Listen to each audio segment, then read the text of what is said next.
Christianity yet. We do not have Muhammad Ibn Abdullah yet. We don't have him until around 622 of what is called the Common Era, the Christian era. And we certainly don't have Abraham until the Africans along the Nile are already in the 13th dynastic period. And that's what saddens me, is that you believe that you got the only answer. And there was somebody named Adam and somebody named Eve, probably Steve also. Okay, so this is my first time using Zoom with YouTube, so y'all be patient with me. Get stuff started here in just a bit. Go ahead and edit. And that belief concept, you refute of the fact that an African woman, the remain of an African woman by the name of Denkness, which Westerners call Lucy, dug up in Ethiopia, 3.2 million years old, and you sticking still to Adam, not yet 6,000 years old. And then you expect that something is going to miraculous happen and will change your life in the world, along the fact that God himself has appeared in Washington, D.C. a few days ago with Maya Angelou, third white husband, and you feel exceedingly happy and proud that you're checking out the live stream on YouTube. And yet, couldn't bring a black husband with her to hear the poem. That XSplit software is great, but I don't have the right equipment for it right now. So using Zoom and just getting accustomed to using it. Been using it with Facebook, but it's different. Obviously. It's about time. My mama used to say, "Boy, if you ain't gonna shit, get off the pot."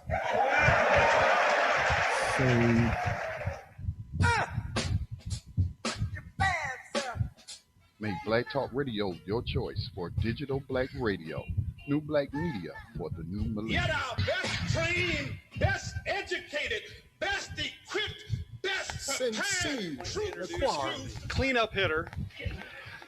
And that's a gentleman who has been around progressive circles for many years. He's been an activist for more years than as many years as many of us have been alive, more years than some of us have been alive. The most remarkable thing to me that I know that this gentleman has done was he introduced to the television audience for the first time the Zapruder film regarding the Kennedy assassination. Okay, what's up? I see y'all in the chat room. Just about to get started. Starting kind of late. I've been normally streaming on Facebook, but having issues on Facebook. I got a program for you all tonight. Dick Gregory, come on out. Check the description. You'll see how you can call in. Trick y'all looking for y'all looking at me come from the back. I came from the front. Talk Radio Network. That's last thing, and I'll be getting started. I hope that y'all all listen to you this morning, sister. COVID free. Not been for the I know a number of people that have COVID. You wouldn't have had this. Lorenzo Camboa Irvin, a former Black Panther that I used to work with doing the radio program for his organization, producing it for him, and I look at my mother. He made a Facebook post, man, after he had been missing for months, and he still worked 2 jobs all year fighting COVID. Because he had He's 6 like children. an elderly person, him and his wife. So we could have Christmas. So let me just go ahead. Christmas.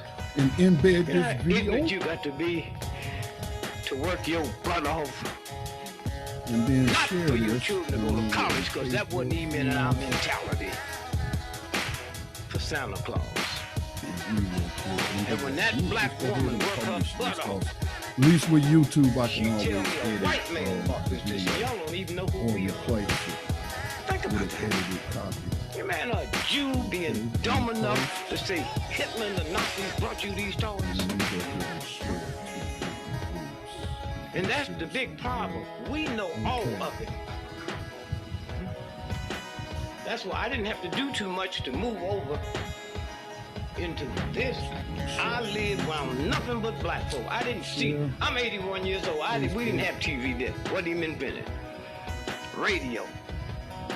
You know how dumb you got to be to listen to a tap dancer on the radio?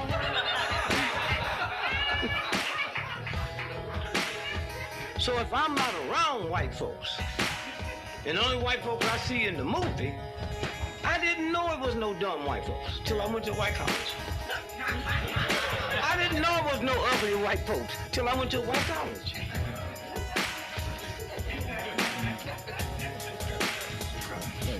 I got to college and called my mother, Mom, I wish he was here.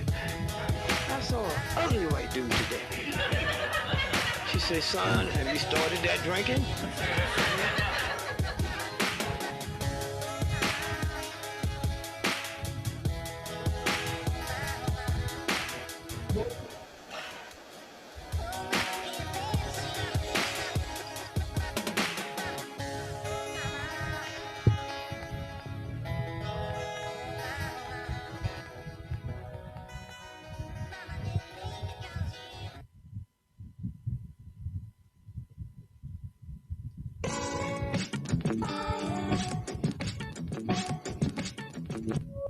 And opinions expressed by callers, guests, and hosts do not necessarily reflect those of the Black Talk Radio Network and Black Talk Media Project. Black Talk Radio is new black media for the new millennium.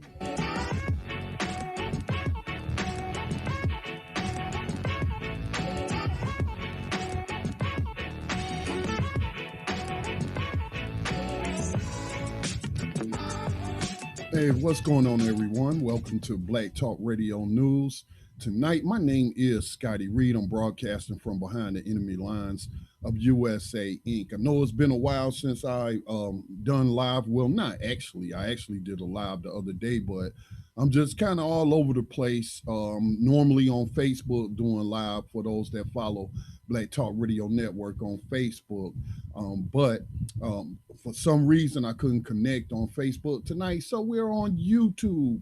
And I kind of like this kind of better than Facebook, to be honest with you. So we're going to roll with it, at least for now. So as I titled tonight's broadcast, there are too many cops are dirty.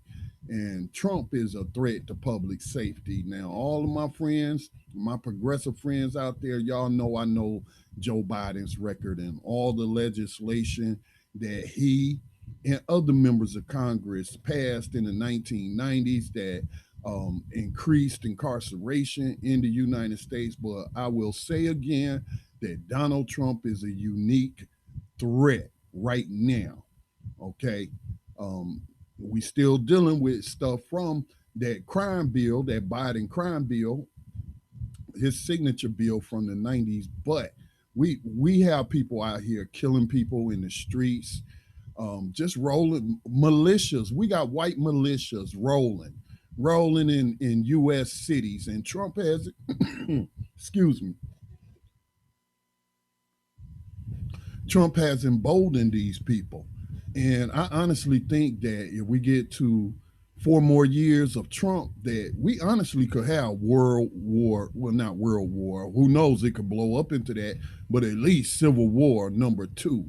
And I don't think a lot of people are prepared for that. We can talk big, we can talk bad, but if you take an honest assessment, most people are not prepared for a civil war. And I think one could get kicked off if the right set of circumstances were to occur. And we've had what we might call several sparks, whether you want to talk about police shootings, which I will be talking about a story, the latest one today out of Los Angeles. Man shot 20 times, just overkill, really. And so whether we talking about police brutality, whether we talking about white militias, it's just terrible. Now, before I get into some of these national stories, I am also a part of a local podcasting network right here where we founded the Black Talk Radio Network and Black Talk Media Project, the nonprofit that manages all our media operations. Make sure that y'all please make a tax-deductible donation today to fund all the work that we do if you appreciate the work that we do. But I started to include more local stuff in my broadcast because I've become more involved in like grassroots movements, participating in the political process.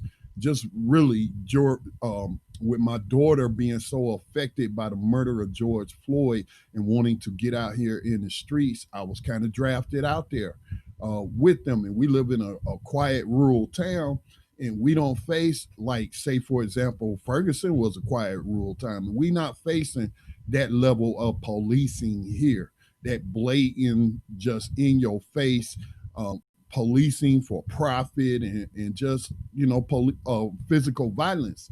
We're not facing that in Gaston County on the level that we see across the United States, but we're seeing it. We're still seeing it. We're seeing it, and we are in solidarity with everybody else because, we're all citizens. Well, not all of us, but we're all human beings. We all, not all of us, we all don't have empathy, but y'all know what I'm attempting to say here, but hey, I don't want to live behind enemy lines of USA Inc. And I bet a lot of y'all don't want to either. And so I'm going local because of that. And I do have a couple of local stories that I want to share for those who watch Black Talk Radio News on the Gaston County Community Talk podcasting page or media page. All right, so the first story, let me go ahead. It was a horrific fire. This was bad, y'all. This was bad. And one of the persons I met while I've been out here doing this grassroots stuff shared with me. If there's any sound, yeah, let me share some sound. Shared with me some video and posted in one of our Facebook groups, East Gaston Coalition for Freedom and Justice, and said that this grandmother who has been diagnosed with cancer, living in poverty, the caretaker of her two grandchildren, I believe 8 and 7 years old, and the house just completely burned down. So Benjamin Moreno, thanks for sharing that with us, and I hope the Red Cross was able to help. I know you said you was going to call the victim and give her the Red Cross number and try to get her hooked up, and I hope you were successful with that. And we'll be sharing this family's name or the grandmother's name and her telephone number for those in Gaston County, North Carolina, or wherever you are that may want to try to help this family in their time of need. But this is being, he was out there. This is video. It just happened 23 hours ago.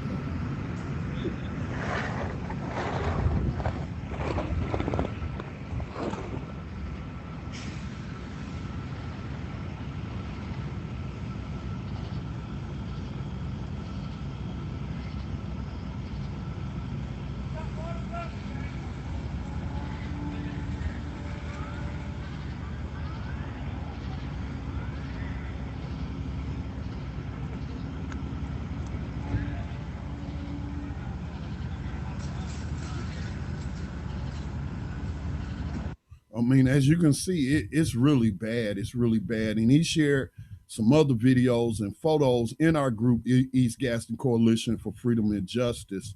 Take a look at some of those. But this is the house the next morning, or I should say this morning.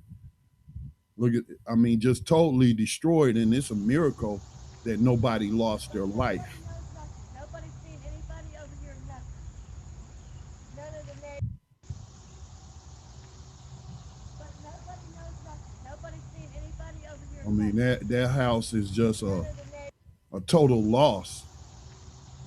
But nobody knows nothing. Nobody's seen anybody over here, nothing. None of the neighbors. It looks like the children's room, the two little girls. See the kitty toys, just total loss, man. Total loss. And again, this woman is living in poverty.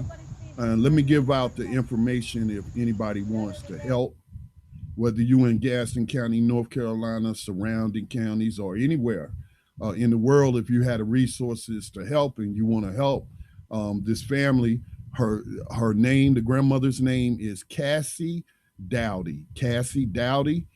She has two granddaughters that she is the caretaker of, Abby, who is 8, and Bella, who is 7. You can call her directly and give that assistance. You can call at 704-315-0227.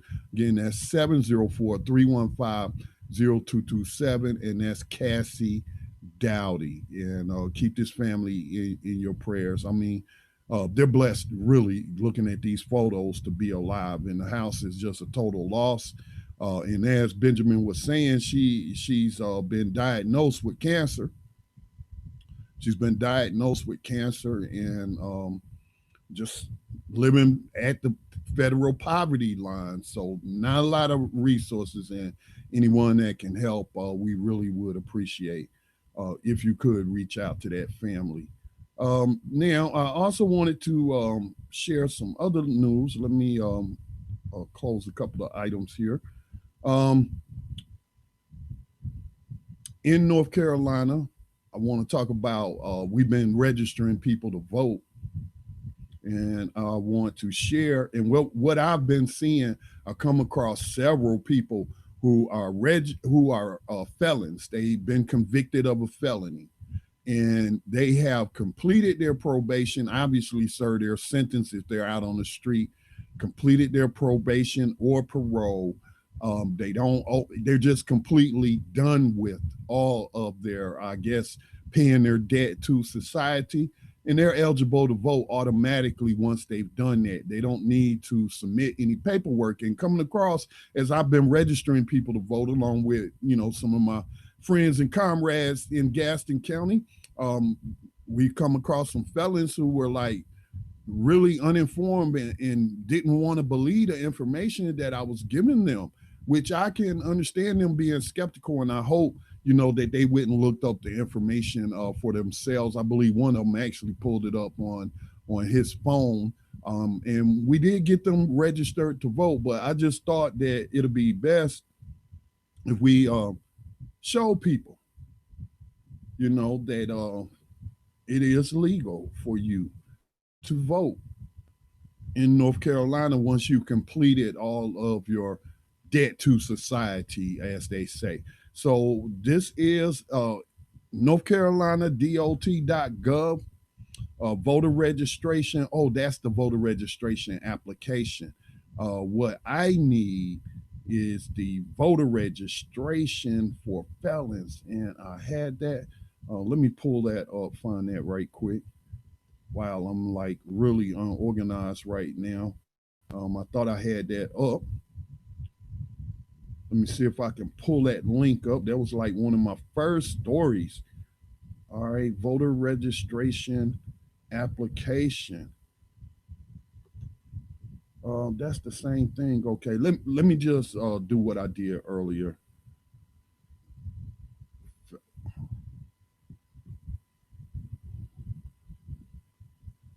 Felon voting rights, North Carolina. Okay. Let me find the actual site that I had earlier. I can't believe I lost it like that. What is going on here? Okay. I'm actually just going to pull up an article from the News and Observer, since I'm actually have lost my link to the North Carolina website, and it's taking some time to pull it up. One other place I could check is my Facebook page, because I'm sure I may have posted it there on my Facebook page, and I'll pull that up. But felony vote can vote in North Carolina after they complete their sentence. And this is a very important election, man. I was happy to actually come across veterans and get them registered to vote. So we'll just go to this News and Observer article here in North Carolina. Where is it? Can felons vote? I think that's it. Share. And this is the article right here, the News and Observer. Thousands on probation can't vote in North Carolina. Here's how many were convicted for trying. So, I can understand people being weary of people they meet on the street, giving them wrong information, and they get registered and then they get locked up. So convicted felons in North Carolina who have completed their prison sentence but not probation or post-release supervision are prohibited from voting. But a 2017 audit by the State Board of Election Commission after allegations of fraud made during and after the contentious 2016 elections for president and governor discovered hundreds of cases. So a lot of people was motivated to vote against Donald Trump, and they did not get the right information. Okay. They did not get that information. And you can vote as long as you have completed your sentence. That's paid all your fines, completed your probation. You're not going to see a probation officer anymore. They sent you a form and saying that you have been, I guess, emancipated from prison slavery because you completed everything. And then you can register to vote. You don't have to present that documentation to anyone, not even when you go vote. You can just register to vote like everybody else. All right. And I think that's very important because, again, I think we're,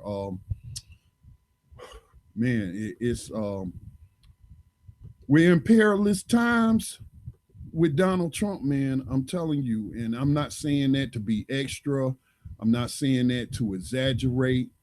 There are other reasons why you should be weary of Donald Trump, like stacking the judicial. I think he's like appointed 200 judges to the voter. I'm sorry, to the federal courts. Now, you think he's what do you think he's doing there? You think he's stacking the federal courts with right-wing conservatives who practice judicial activism and overturn precedent? I mean, just look at the recent Supreme Court ruling, and I think it was the 1877 Civil Rights Act, and how Byron Allen had sued them, and he knew it was a good chance he was going to lose with this court, with this Supreme Court. And he did. And that just, man, that was a blow to that civil rights law. People not think about it in terms of that. And I don't think we have to say Donald Trump is a racist suspect. A racist is as a racist does, and he does racist things. That's pretty evident. So let me see. I think that's all no, that's not. I got one more local story for you. So again, because we have been engaged since March, really, in trying to get this Confederate idol to white supremacy from in front of our courthouse, and without rehashing that, it's in my archives. We have been demonstrating, circulating petitions, occupying the courthouse with different events, going to all the commissioners' meetings, signing up to speak on the issue, a council of understanding on the issue of this Confederate monument was assembled, and they recommended in a 7-5 vote to relocate this Confederate idol from the county courthouse, and the commissioners went back on that. And then the commissioners actually voted 6-1 to remove it from the courthouse. And now they have backed out on that. So democracy, they're not practicing democracy in Gaston County. At least the county board isn't. They're practicing white supremacy, because this is what white supremacy looks like. Institutional racism, when the majority of the public is for removing this statute, and then you have these men on the board kowtowing and cutting deals with neo-Confederate, suspected racists and terrorists. I mean, definitely neo-Confederate white nationalists.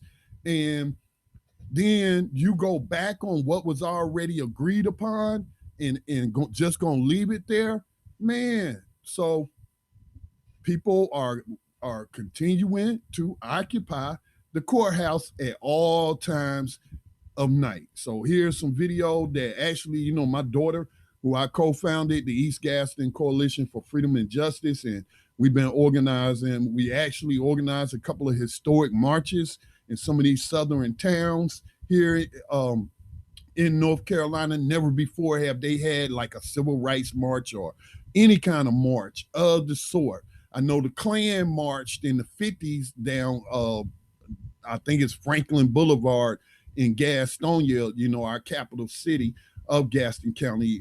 But civil rights marches, a lot of history in terms of fighting for social justice happened in Gaston County. And so people are continuing to occupy the courthouse. Here's some video. We out here at the courthouse posted up. Project Occupy. Project Occupy.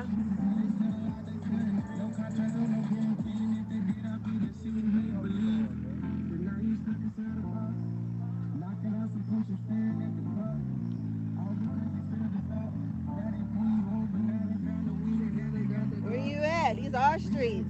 Where y'all at? Go home when I feel like it.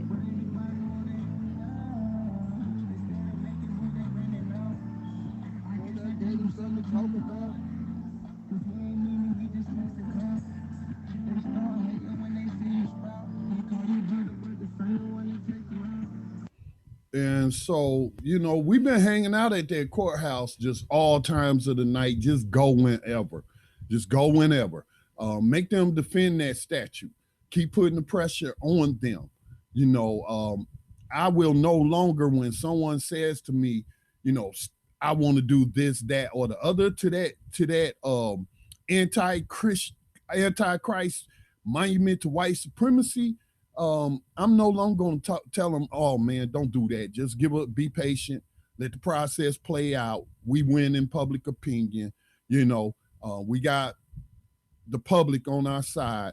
Let's just play it out democratically, process. And now look what happened. As I stated in the last commissioners meeting on the 25th, and was able to speak on the issue after they had voted, and which was out of the ordinary, because usually you get public commentary first, or citizen recognition, as they call it, first. And then the commissioners, after they heard from everybody on the issue, then they vote. They voted first. They had their minds made up. And I think a couple of the commissioners, at least 3 of them, that voted against keeping that monument there, they were taken by surprise as well. I know Commissioner Bob Hovis seemed to be taken by surprise, and he introduced, you know, tried to introduce an amendment to that resolution, and it was voted down. And so that's where we are. So we're gonna continue to post up. And I'm no longer going to tell people what, you know, don't do nothing, don't egg it, don't throw oil on it, don't throw pig's blood on it, don't try to climb the fence and then jump over on, you know, because it's a 35-foot on a 35-foot pedestal, which they added to that in 1998. And so I'm not going to tell anybody any longer to, you know, just be patient, let the process played out, because we got played by these suspected racists on the board, and definitely they are neo-Confederate sympathizers, and got the nerve to open up their meetings with the Pledge of Allegiance, looking at the doggone flag, and then opening up with prayer, like Chad Brown in this last one, about to do some devilment, but you're gonna open up in prayer. Man, let me not get into my feelings right now about that guy. All right, so let me go. I believe that's all the local stories that I got for you for Gaston County, and I do need to move into some national news. I'm actually trying to pull up, see if my studio is working now. Again, please continue to support Black Talk Media Project, y'all. I mean, we really need y'all support, because we do not get grants from a lot of organizations, and So we really need that help. So let me check the chat room. And again, the telephone number, if anybody would like to call in, you can do so. You can give us a call. You could join us by video. All that information is in the description for you. Let me just check the chat. All right, what's up, Muskogee? Derek. All right, Derek. I know Derek. Let me see. Quan, how you pronounce that? Quan Lee, is it Quan Lee? Yeah, I think I'm pronouncing that correctly. Let me see. I'm not being confrontational, but we really believe Biden and Harris is much better. Yes, Biden and Harris is much better. Ted Johnson, Biden and Harris ain't out here riling up these white militias to go into the city to shoot people and encouraging white terrorism against black people, are they? Harris and Biden, it's not telling police that they got a license to just kill people on the spot with no accountability. Again, you know, I'm one of Biden's biggest critics, and Harris too. You know, during my production of not only this program, but New Abolitionist Radio, where we went over both of their records. But again, that's yesterday. That's in the past. A lot of black representatives voted for that legislation as well. And we know that legislation has to be repealed. Do you think Trump is going to repeal it? I think Biden wants to, how would he remold his image? I mean, Biden might die in office. And Kamala Harris is for some of the progressive issues after getting dragged by black people. You know what I'm saying? So, but again, the number one issue with me is black folks, non-white folks in general. We can pretend like we prepared for Civil War II, but we not. And you got Donald Trump out here, you know what I'm saying, encouraging this type of stuff, white terrorism. Joe Biden and Harris is not encouraging white terrorism. And I hate to see how much more perilous it can get in these streets. You know, I'm getting death threats. My daughters is getting death threats simply because we out here on the front lines in a peaceful and democratic process trying to get a white supremacist statute removed from our county courthouse. Out here registering people to vote, giving away school supplies, and I getting death threats and what have you. My daughter had to pull a gun out on one of these white boys after a meeting. He wasn't no boy, he was a man, stalking my daughter and the person who was with her after a march, and where these people were pictured counter protesting with Nazis, giving Nazi salutes and making Klan symbols with Confederate flags. And then this dude following my daughter, calling her the N-word, and she had to draw her weapon, which he didn't know she had. Then the cops come run up there and get this white terrorist. So that wasn't happening before Donald Trump. I mean, it has happened throughout U.S. history. Let's not be, ignorant about that. But not here lately. These white folks where I live in the South, in Gaston County, have not been this riled up ever, period. And I'm 53 years old. Okay? So let me see. So if we remove the monuments, shouldn't we remove racist laws and policy? I think the focus should be placed in other places. So Ted, if you can't even organize, win public opinion to remove a racist symbol from the courthouse, then what makes you think you're gonna organize and vote out or get removed a racist magistrate, a racist judge, a racist police chief, a racist sheriff department? I'm not saying that all these people in my county are racist, But hypothetically, if you like, and I think John, what was his name? John Sims, this artist, check out you on YouTube, Burn and Bury, and he's talking about burning and burying the Confederate flag, and he talks about the monuments too, and he's like, you can't even remove this symbol of white supremacy that on public property that you pay taxes on. If you can't even do that, then give me a break. Okay? And we know that these monuments inspire terrorism. Dylan Roof was right in the next county from where I live. Y'all know that movie, what is it? What is the name of that movie that Woodrow Wilson showed in the White House for the Klan propaganda, Birth of a Nation? That was based on a book by a white terrorist who lived in Cleveland County.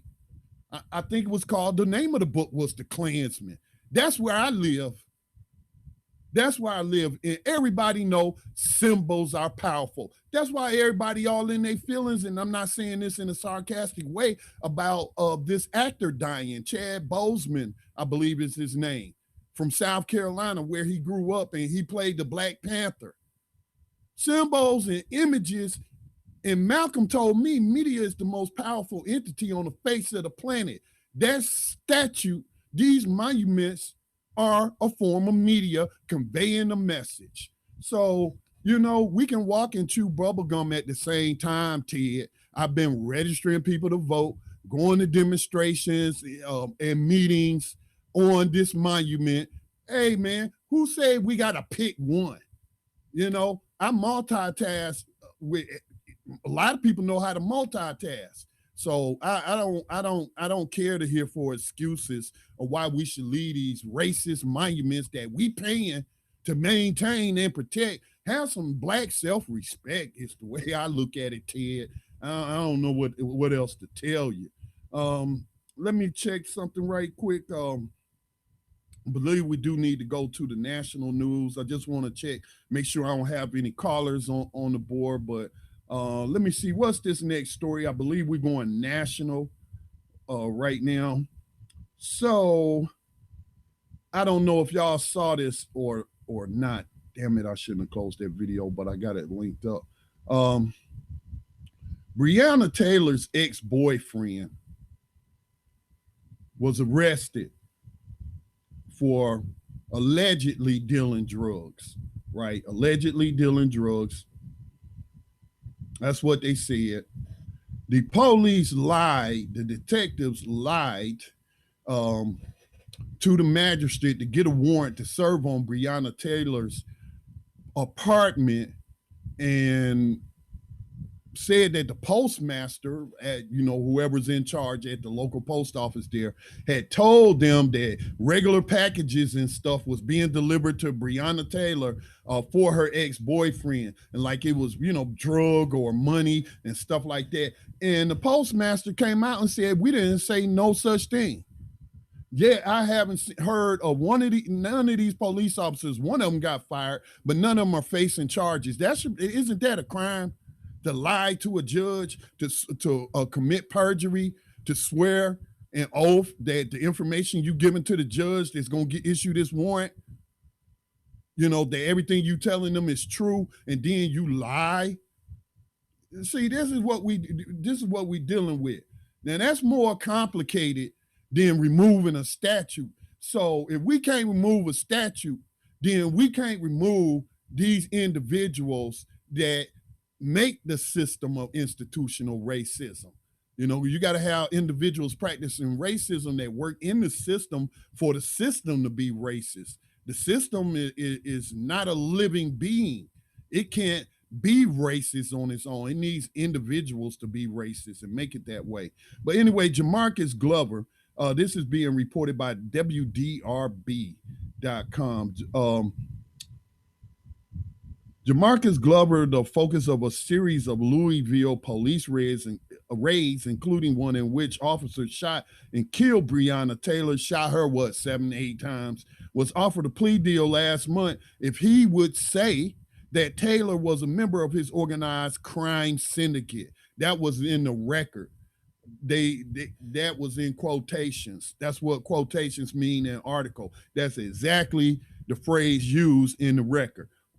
They offered this man a bribe if he would lie on a police violence victim, Breonna Taylor, to say that she was helping him and was part of this crime syndicate. And they saying like he was a major trafficker.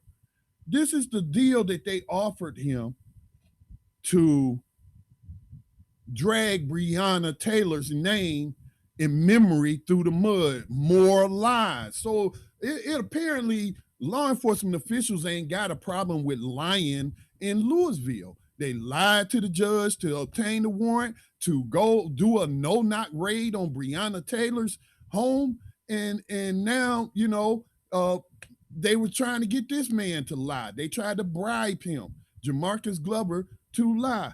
So Glover, a convicted felon with a history of drug trafficking, turned down the plea offer from the Jefferson Commonwealth's attorney's office. It would have resulted in a possible 10-year prison sentence on charges of criminal syndication, drug trafficking, and gun charges. If he had taken the plea, Glover could possibly have been released on probation instead of serving prison time. I say that again. Let's read that again. These prosecutors offered this man probation, but he's described as this drug lord, really the head of a crime syndicate, a dangerous, violent crime lord. But they was gonna give him probation to lie on this woman. That's bribery is a crime, but they do it every day in this wicked criminal justice system. And anybody, I don't even know how anybody can defend it, except for to be unaware of it or to be ignorant, which is the same thing, to be ignorant. Since I've been in the citizen news journalism business since 2007, I see these stories way too often. That's why I'm so, I guess, disagreeable sometimes, or some people say like you look mean and what have you. And I mean, I got a lot to be mad about, man. So much injustice in the world. So let me see what's the next story. But that's just really crazy. But y'all out there repping the blue thin line on your little American flags, which are in violation of the American flag code, But you know how y'all like to practice capitalism in this country. And so if you can make $1, you claim that flag is so sacred, but you allow the police to deface it and use it incorrectly. Now, here's another article. This is why a lot of people stay mad. This is why people get so mad to the point that they start burning stuff down. You know what I'm saying? They really do. So let me pull up this story about this shooting that occurred earlier today, I believe. Let me go ahead and share that with you from Refinery 29 is reporting this story. Horrific act of police violence. Wow. Los Angeles police shot a black man over 20 times for an alleged bicycle violation. Why ain't you got violent crime to stop, which y'all don't stop? Y'all just respond to it. Maybe because y'all too busy trying to write people tickets for what? Not having a reflector on the back of a bicycle. And they haven't even said what the bicycle violation is. Okay, they haven't even said, but they go after this man on a bicycle carrying clothes, possibly homeless or being kicked out and moving somewhere. Who knows why? Maybe he was doing his laundry or something. And y'all gonna go after him? These cops ain't got nothing better to do than try to enforce some bicycle code. That's really a joke, man, especially when you're talking about a major city like Los Angeles and y'all got time to be chasing people down to write tickets for bicycle codes. So refinery29.com is reporting on Monday afternoon, police shot and killed a black man in South Los Angeles for allegedly violating a bicycle vehicle code, according to a press conference held by Lieutenant Brandon Dean. He was fatally shot by officers so it's more than 20, over 20 times after running from them. Family members at the scene have identified him as 29-year-old Dijon Kizzy. His identity was later confirmed by a Los Angeles County examiner coroner. Around 3 p.m., officers reported that they saw a man riding a bicycle, and they made a U-turn. I guess, they wasn't on nowhere important, I guess, and then y'all say y'all think this defund the police is nonsense. Well, obviously these guys getting paid and they didn't have nothing to do, so they go after this dude on a bicycle. All right, they do a U-turn to stop him for violating a vehicle code. He's on a bicycle, though it is still unclear what vehicle code he was allegedly breaking. After the police approached him, Kizzy got off his bike and began to run. And you say, well, why did he run? Well, have you read the news lately? Have you not seen all these people getting murdered by cops in this town? Come on now. So he runs. They begin to chase him. Apparently he punched one, or it's being reported he punched one of the officers in the face and dropped a bundle of clothing he was carrying. The deputies noticed, now pay attention to this part. The deputies noticed that inside the clothing items that he dropped was a black semi-automatic handgun, said the lieutenant at a press conference. At that point, 2 officers opened fire and shot Kizzy several times. Over 20, they said, and he was pronounced dead at the scene. I would imagine so. I mean, like one bullet is enough to kill a human being or disable him or what have you, or him or her. 2 shots, okay. 3, okay, you're going to triple tap them. 20 times? How's that not excessive force? How can anybody argue that's not excessive force? When you shoot somebody that many times, it seems personal. It really does. It seems personal. You would think. Let me see, a video taken, at that point, 2 officers opened fire and shot Kizzy several times, and he was pronounced dead at the scene. The department has stated it will be speaking with witnesses and working to find any surveillance cameras that may have captured it on video, because these cops that have strong police unions don't want their crimes caught on camera, so they don't have body cameras. And apparently these cops don't have body cameras. I mean, again, defund the police. They have all this money to spend on military-style weaponry and all that, but they can't all be wearing body cams, which exonerates some officers in police brutality complaints, but it also captures them when they murder somebody with malice. 20 times, that's emotion. Come on, y'all. That's emotional. That's like making me think, damn, did y'all know this dude? Or was you so angry and in your emotions because you got punched in the face that as soon as you saw a gun, he didn't even bend down to pick the gun up. You saw a gun, and that could have been a toy gun. You don't know. In his clothes, and he drops it. And it's on the ground. And as soon as you see that, that's justification to shoot this man. How you know it wasn't illegally owned firearm? See what I'm saying? And then the NRA and most Second Amendment rights people, because I believe in being armed, and I am armed, and I, for not just hunting, but for self-protection. I especially when you living behind what seems like enemy lines, when you're surrounded by neo-Confederate terrorists and racist suspects, man, I believe in common sense gun regulation and what have you, and a lot of people don't need them. And that's evident by these white vigilantes out here murdering people, threatening people. So 20 times, really? Are they mad because of the social political atmosphere? Are they Tucker Carlson fans? Did he hype them up?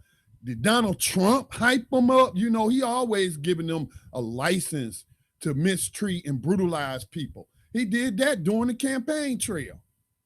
I don't see again, I'm not on here to pump up Joe Biden and Kamala Harris, but at least not at no time that I have seen that they have encouraged police violence, have told people to hurt suspects. Donald Trump has.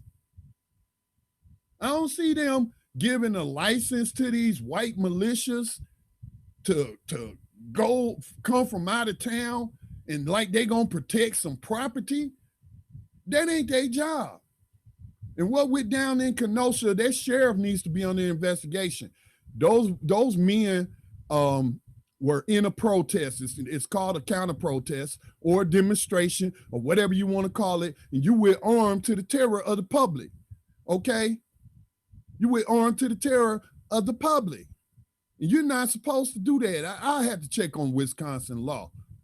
But they arrested some new Black Panthers in North Carolina because North Carolina says when you participating in a march or any kind of demonstration or whatnot or protest that you can't be armed.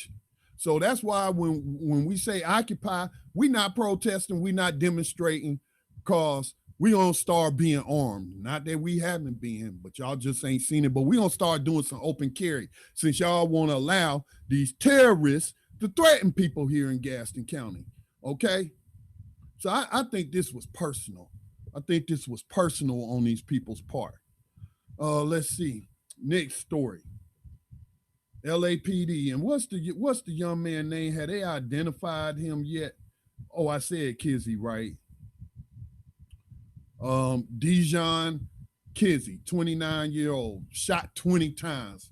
Man, you don't even, when you in a real war zone, like in the U.S. Army over there in Iraq, that will be considered very excessive force to kill the enemy. You know what I'm saying? It don't take but one bullet, to kill somebody.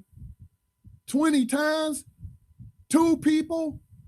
If there was ever a time to use the word overkill, now would be that time. This is terrible, man. This is the world we live in. This is the country we live in. And people go around thinking that it's fun and games, like this Oregon man who lived in Portland, who joined with some so-called patriots to go terrorize protesters in downtown Portland, even though the police told you. People talking about, well, just follow commands, just listen. They were told by the police not to go to that area of downtown Portland, where demonstrations against racism and police violence was going on. But no, they want to go take their little caravan down through there with this specific intent to terrorize people, to terrorize U.S. citizens as they express their First Amendment rights. I don't want to hear no crap about no rioters and looters and all of that kind of stuff.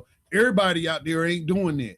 And that can be police provocateurs, that could be agents of the state, that could be white supremacists who wage war on law enforcement also, and using that as cover to kill people. So anyway, let me share this story. I'm sure y'all have heard of it, of the Trump supporter who got a cap busted in his chest.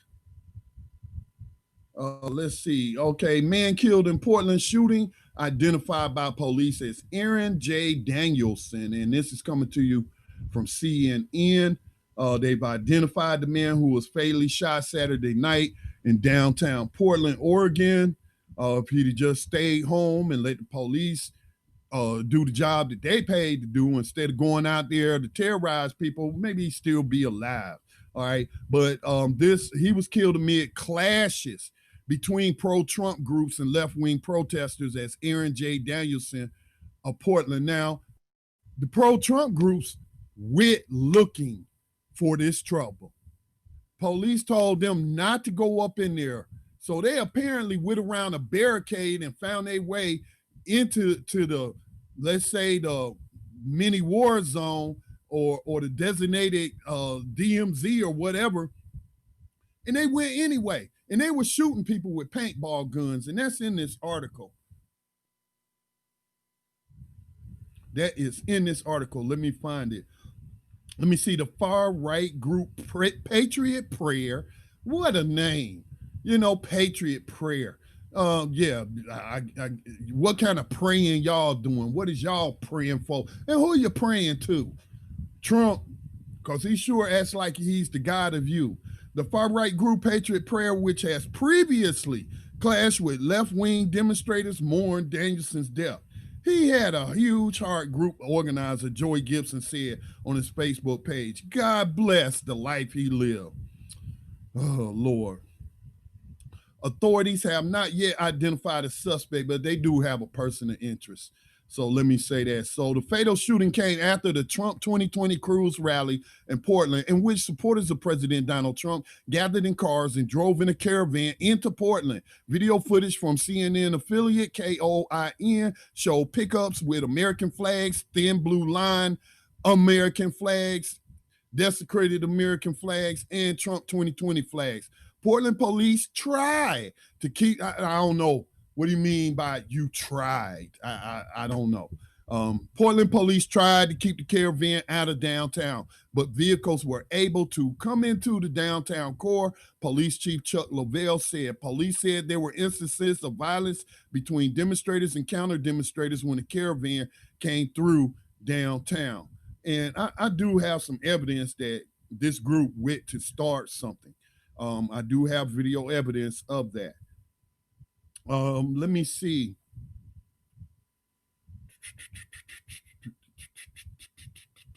All right, so let's get the right-wing group, Patriot Prayer, and self-proclaimed militia members. So they working with militia. Again, white militia, egged on by Donald Trump, drove into downtown Portland last night, armed and looking for a fight, Brown said. That's the governor, Oregon Governor Kate Brown.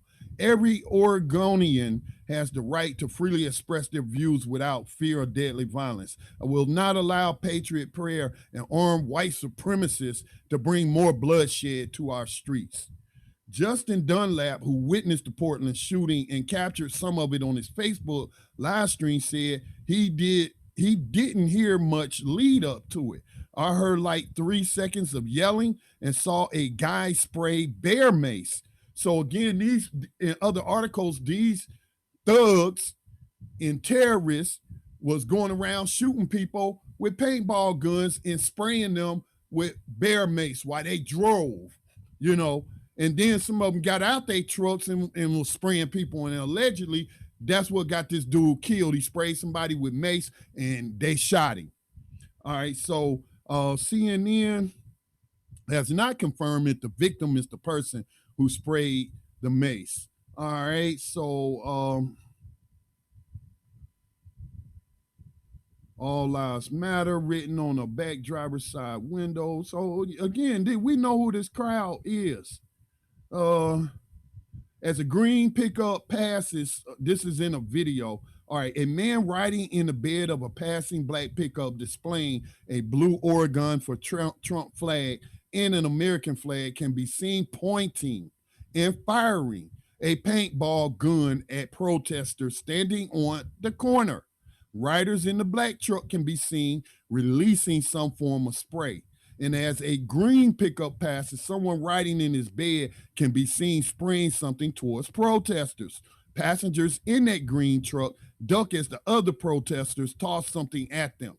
So yeah, they was retaliating against being attacked by these white supremacists and Donald Trump supporters, these terrorists. So if he would have stayed himself at home and not egged on and in his white supremacist privilege, egged on by Donald Trump, he might still be alive today. He might still be with his partner. I think, you know, this guy's in a same-sex marriage or relationship, but he lives with his business partner. And that was the guy earlier talking about he had a really big heart. Yeah, he ain't have a heart for justice. Don't sound like, to me, seemed like he had a heart for mischief and terrorizing people and shouting all lives matter in the face of black people getting murdered by police. That's what it seemed like to me. So let me see. Let me pull up the video. Before these guys got down there, got to downtown, which shows their intent. This video shows their intent. There's no question about what their intent was when they went where police told them not to go. So let me share that with you.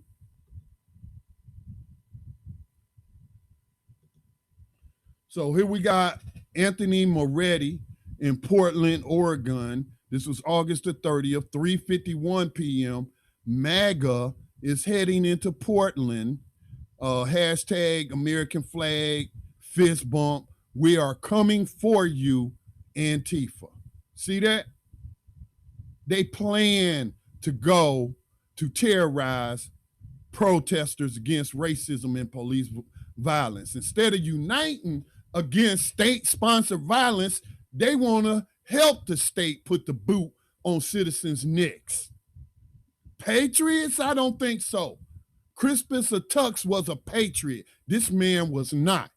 You know, Crispus Attucks, the runaway victim of slavery, part African, part indigenous native man who had ran away and was working on ships in the Boston Harbor.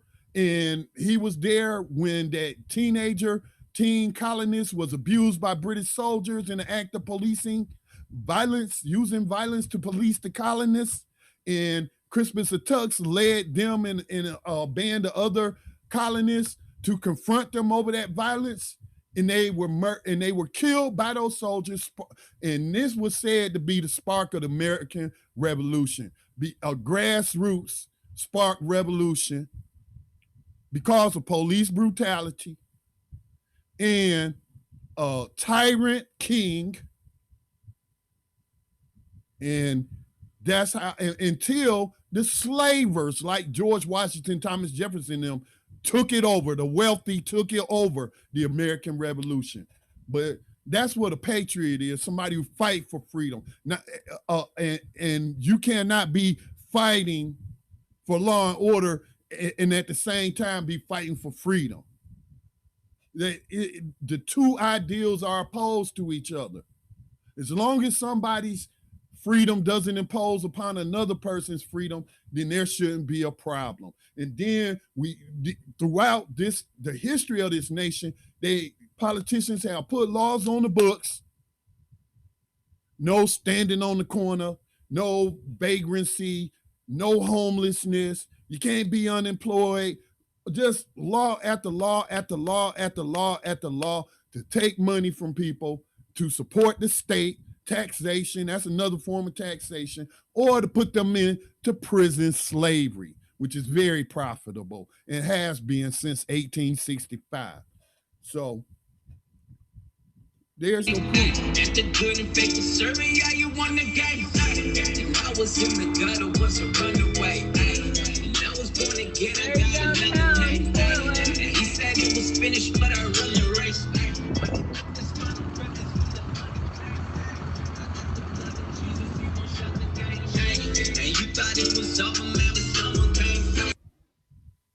So there you go.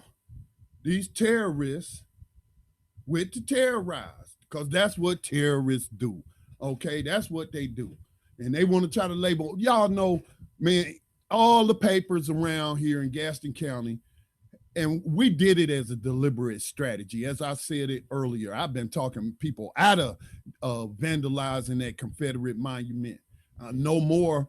I'm not going to encourage it. I'm not going to discourage it because of what that commission did after 3 months of us participating in the democratic process and winning a vote for you to just reverse that the way that they did. No, that cannot stand. But they have labeled us Antifa. Me and my daughter organized the first historic march for any kind of civil or social or human rights in Mount Holly, North Carolina, and in its 100 and something year history. And the paper, which the paper has basically been reporting the facts, and the facts are that all the demonstrations and marches in Gaston County have been peaceful, but they labeled us a Black Lives Matter march. No, we're the East Gaston Coalition for Freedom and Justice. We have signs that say Black Lives Matter. People who came out made them signs. That's been a popular slogan that means that nobody's life matter until Black Lives Matter, because Black Lives Matter hasn't mattered in a long time unless you was a slave. You know, then your life has some value. But today, it still has some value if they can put you in modern slavery. But it's so many people now today that, you know, they'll just bust a cap in you, put you 6 feet under, whatever. So let me pull up this last story. I believe that was it. That was my last story. I did have an international story that I wanted to share, but I couldn't find it. All right. So I don't have a set schedule, regular schedule for doing these broadcasts, but I will try to do them more frequent as I've lightened my load or took some stuff off my plate that I had on my plate. And then that with my local organizing, I just haven't really been able to put out as many podcasts as most of the people who subscribe are used to, but I'm going to do more, focusing on the local issues here first, local news. And I wish more broadcasters would do this, man, because we need to be connected with real information locally for the grassroots organizations of people or citizens that's collaborating with each other to produce justice in their local areas, man. All politics is local first, you know, first and foremost. All right. So we got some important elections coming up, and so that'll be the format of Black Talk Radio News from here forward. Local news first, then we'll get into the national and international news. Please continue to support the award-winning 2 years in a row, the #1 Black digital radio platform and podcasting platform on the internet, according to FeedSpot. Y'all can check out our awards on the website, blacktalkradionetwork.com. It is managed by the North Carolina-based, right here in Gaston County, nonprofit new media organization, because media is the most powerful entity on the face of the planet, according to Malcolm X. And so we're a nonprofit media organization, and all your donations are tax deductible. You can find your links in the description. And also check out many of the other podcasters. And I got about 4 new podcasters that want to come aboard. But again, I have been so behind, but I hope to be getting with them in the next couple of days and adding some new podcasters to blacktalkradionetwork.com. Y'all be safe behind these enemy lines. We got MAGA terrorists riding around. What does somebody call them? Now, I'm not going to call them that, but terrorist is an accurate word. These people practicing terrorism.